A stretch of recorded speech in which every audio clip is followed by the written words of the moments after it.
Hello tout le monde, j'espère que vous allez bien. Donc aujourd'hui on se retrouve pour 3 DIY bijoux et Fimo. Pour le premier DIY, on va venir réaliser un collier vague et pour cela vous aurez besoin d'une chaîne de collier, d'une breloque, de fermoirs Troggle et également de pinces. Pour commencer, vous allez venir enlever l'anneau d'une extrémité du collier et venir insérer la breloque en question.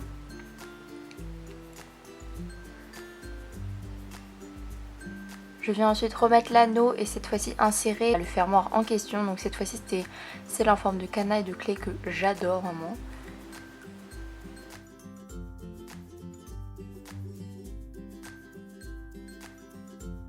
Je prends ensuite l'autre extrémité et je viens mettre donc l'autre partie du fermoir. Donc il s'agit du cadenas cette fois-ci.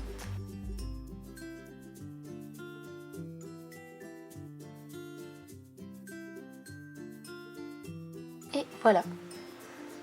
Et pour fermer c'est très simple, vous avez juste à insérer la clé dans le trou et ensuite vous tirez et vous allez voir ça va tenir tout seul.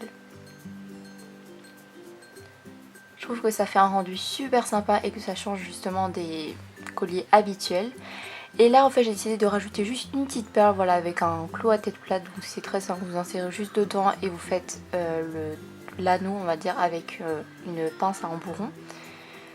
Et voilà, vous avez juste à la mettre à côté et voilà, je trouve que ça fait un effet un petit peu plus coloré.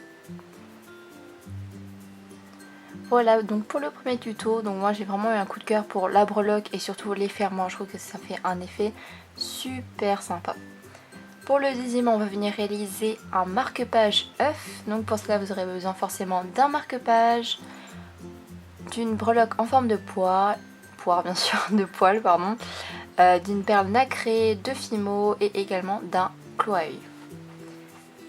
Donc tout d'abord je vais venir réaliser l'œuf sur la poêle, donc je prends de la pâte blanche et je l'étale voilà à peu près en forme d'œuf.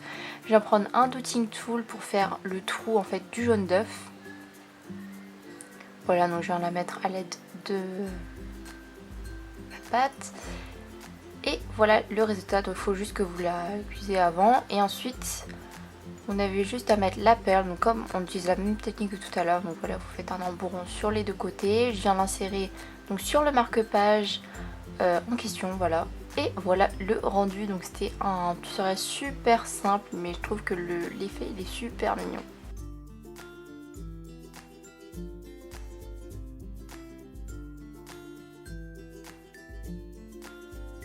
Pour le dernier, on va venir réaliser une fiole céleste. Donc parmi les trois, je pense que c'est mon préféré. Et donc vous aurez besoin d'une fiole, d'une breloque en forme de lune, d'une perle, d'un clou à œil et également forcément de pinces.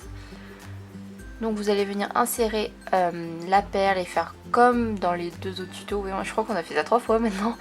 Et on va venir faire un anneau. Ensuite sur une partie des anneaux, vous allez venir mettre donc la breloque en question.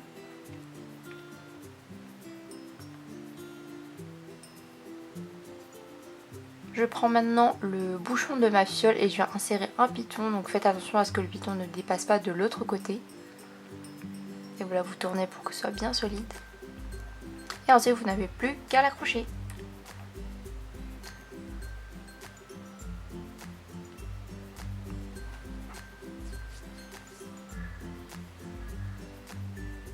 Et voilà pour ce tuto, donc n'hésitez pas à me dire ce que vous en pensez, mais moi j'aime beaucoup, donc je pense que ça peut faire super sympa en décoration dans votre chambre, voilà, dans un petit coin, pour faire un petit coin cosy, voilà.